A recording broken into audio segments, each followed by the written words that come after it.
Assalamualaikum warahmatullahi wabarakatuh. Perkenalkan, nama saya Alvaris Riyadi dengan NIM 41520010113. Pada kesempatan kali ini saya akan menjelaskan hasil tugas besar 1, tugas individu dengan mata kuliah Deep Learning di kelas VT 011 dengan dosen pengampu Ibu Vina Ayumi Eskom MKom.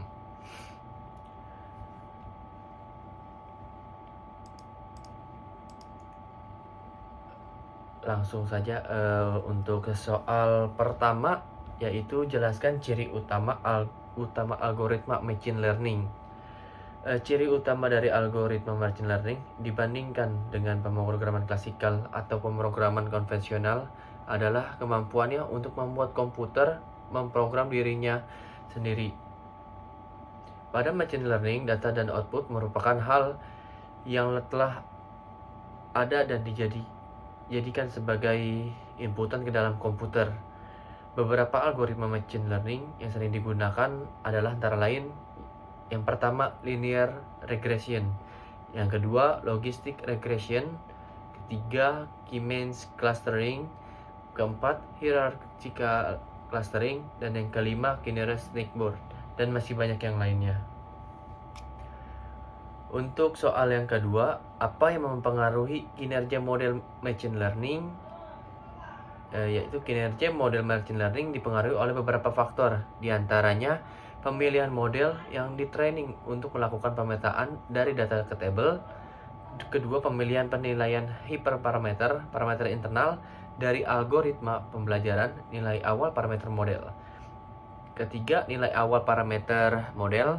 Dan yang keempat, jumlah atau kualitas data training yang dipergunakan untuk mengaproksimasi fungsi target. Selanjutnya ada soal ketiga, apa definisi dari supervised dan unsupervised learning? Yaitu supervised learning adalah suatu pendekatan dalam pembuatan AI disebut supervised karena dalam pendekatan ini machine learning dilatih untuk mengenali pola antara input data dan label output. Tidak hanya itu, machine learning juga dilatih untuk mengidentifikasi hubungan yang mendasari koneksi input data dengan label output. Untuk unsupervised learning adalah suatu teknik yang digunakan machine learning dalam pembuatan artificial intelligence. Dalam pendekatan ini, tidak perlu melatih algoritma komputer. Untuk mengenali pola penyusun AI, model dirancang untuk bisa belajar mandiri dalam mengumpulkan informasi, termasuk mengenali data yang tidak berlabel, disebut unsupervised, karena model pada pendekatan ini tidak perlu dilatih. Selanjutnya soal nomor 4, yaitu jelaskan secara singkat mengenai reinforcement learning. Reinforcement learning adalah metode pembelajaran yang didasarkan pada pemberian penghargaan terhadap keputusan yang diinginkan dan pemberian penalti terhadap keputusan yang tidak diinginkan. Metode reinforcement learning mengintegrasikan metode pembelajaran dengan sebuah aplikasi yang memberikan umpan balik bagi setiap keputusan yang telah diambil. Dengan mekanisme ini, maka algoritma pembelajaran akan belajar dari kesalahan dan membuat sebuah keputusan. Soal yang kelima, apa definisi dari deep learning? Deep learning dapat diartikan sebagai salah satu teknik dalam machine learning yang mengarahkan sebuah sistem komputer maupun mesin untuk bekerja layaknya manusia secara natural, yakni dengan mempelajari situasi dengan pembelajaran atau pemrograman tertentu. Dalam deep learning, sebuah komputer akan mempelajari berbagai model dan mengklasifikasikan tugas-tugasnya melalui data yang dikumpulkan. Data tersebut bisa berupa gambar, teks, hingga suara. Soal ke-6, apakah perbedaan machine learning dan deep learning? Beberapa perbedaan deep learning dan machine learning yaitu ada 6. Yang pertama, jumlah data. Kedua, lama waktu eksekusi. Ketiga, ketergantungan hardware. Keempat, pendekatan dan penyelesaian masalah. Kelima, kemudahan interpretasi. Dan yang terakhir, fitur engineering. Soal yang ketujuh, Jelaskan tentang konsep single perceptron. Single layer perceptron merupakan salah satu teknik jaringan saraf tiruan yang paling sederhana. Jaringan ini hanya memiliki lapisan input dan lapisan output. Jaringan ini termasuk supervised learning, artinya metode pembelajarannya yang dilakukan melalui contoh-contoh jaringan akan ditraining dengan sekumpulan contoh-contoh yang diketahui input dan outputnya. Selama proses belajar tersebut, jaringan akan menyesuaikan nilai bobotnya agar menghasilkan output yang diinginkan. Soal yang ke-8, sebutkan tahapan perceptron training rule. Untuk melakukan pembelajaran single perceptron, training dilakukan menggunakan perceptron training rule. Prosesnya sebagai berikut. Inisiasi nilai shapeness weight bisa random ataupun dengan aturan tertentu. Lewatkan input pada neuron, kemudian kita akan mendapatkan nilai output. Kegiatan ini disebut feed forward. Nilai output, actual output tersebut dibandingkan dengan desired output. Apabila nilai output sesuai dengan desired output, tidak perlu mengubah apa-apa. Apabila nilai output tidak sesuai dengan desired output, hitung nilai error atau loss. Kemudian lakukan perubahan terhadap learning parameter shapeness weight.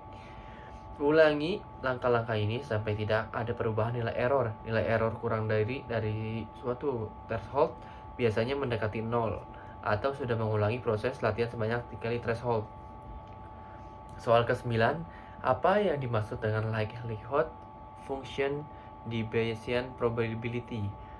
Likelihood function deviation probability adalah besarnya peluang ketidakpastian terjadinya resiko yang diperkirakan berdasarkan data historis, frekuensi keseringan dari kejadian yang serupa. Skala nilai peluang kemungkinan resiko tergantung dari sistem yang diamati. Likelihood function mendeskripsikan peluang data untuk asumsi atau pengetahuan tentang yang berubah-berubah. Kita mengoreksi pendapat akhir kita yang dapat digunakan mengambil keputusan posterior. Secara umum, probabilitas Bayesian mengubah prior menjadi posterior akibat adanya kepercayaan baru likelihood. Soal yang ke-10, jelaskan mengenai univariate dan multivariate Gaussian.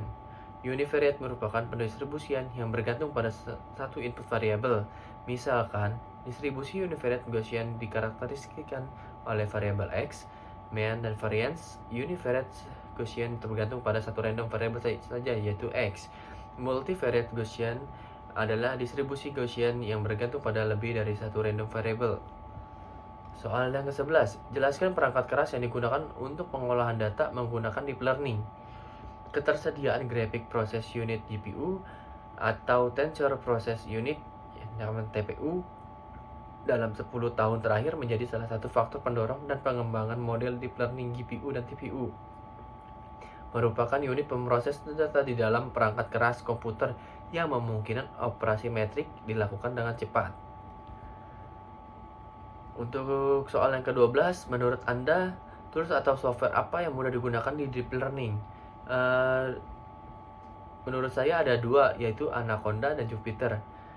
Anaconda platform machine learning ini tergolong open source dan mampu bekerja menangani data analis menggunakan Python serta R. Anaconda tetap dapat beroperasi meskipun dijalankan bersama tools atau platform yang lain. Hal ini memungkinkan penggunaan lebih dari 1.500 paket Python dan R, managed libraries, serta berbagai model lebih dari inference sebagai DAX, NumPy, dan Pandas. Untuk Jupyter merupakan command shell untuk interactive computing. Tools ini tidak hanya dapat digunakan dengan Python, tetap juga programming language lainnya seperti R, Julia, Haskell, serta Ruby. Tools ini dapat menunjang adanya data analis, statistical modeling, dan machine learning. Untuk soal ke-13, sebutkan contoh dataset yang dapat diolah dengan deep learning. Pada dasarnya dataset yang digunakan bisa berbagai macam jenis. Dataset yang digunakan pada proses pengolahan pada umumnya harus sesuai dengan tujuan yang ingin dicapai. Seperti contohnya adalah ImageNet. ImageNet adalah sebuah dataset yang terdiri dari 1.200.000 gambar untuk training dan 100.000 untuk testing. Dataset ini terdiri dari 1.000 kelas, jadi untuk setiap kelas ada 1.200 gambar. Untuk soal yang ke-14, apa yang dimaksud dengan activation function? Activation function merupakan operasi matematik yang dikenakan pada sinyal output Y. Fungsi ini digunakan untuk mengaktifkan atau menonaktifkan neuron berdasarkan wake sum dari input. Secara umum terdapat pada dua jenis, activated function, linear dan non-linear. Soal yang ke-15, apa yang dimaksud dengan fungsi objektif? Proses pembelajaran model machine learning merupakan proses optimasi terhadap sebuah fungsi objektif.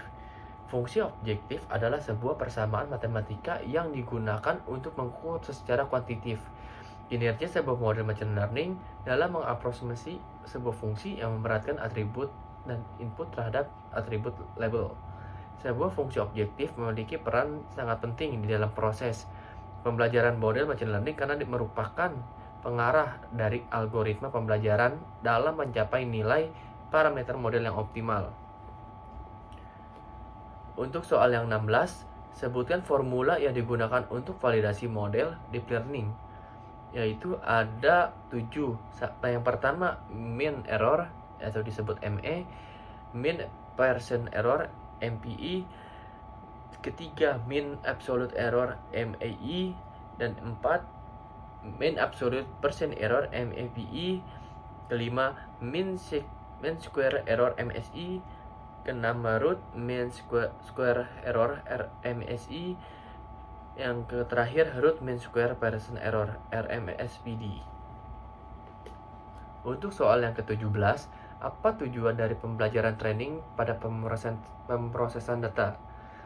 Salah satu tujuan dari pembelajaran training adalah untuk menimbulkan error sehingga kinerja machine learning diukur oleh squared error.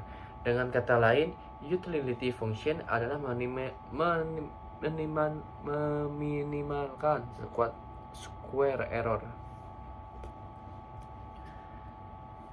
Untuk soal yang ke-18, apa yang dimaksud dengan steepest gradient descent? Steepest gradient descent merupakan metode gradient sederhana yang menggunakan vektor gradient untuk menentukan arah pencarian pada setiap iterasi. Kemudian, dari arah tersebut akan ditentukan besar ukuran langkahnya.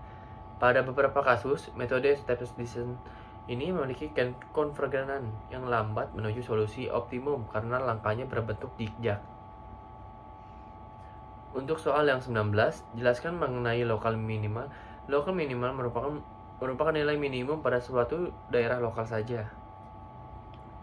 Untuk yang terakhir, soal nomor ke-20, yaitu apa yang dimaksud dengan gradient.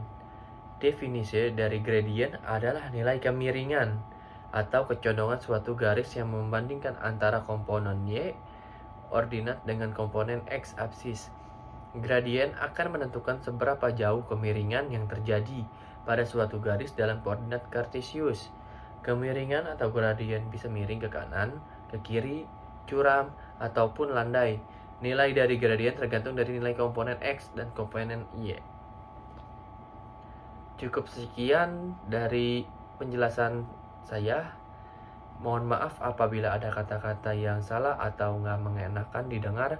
Saya mohon maaf sebelumnya. Saya ucapkan terima kasih. Wassalamualaikum warahmatullahi wabarakatuh.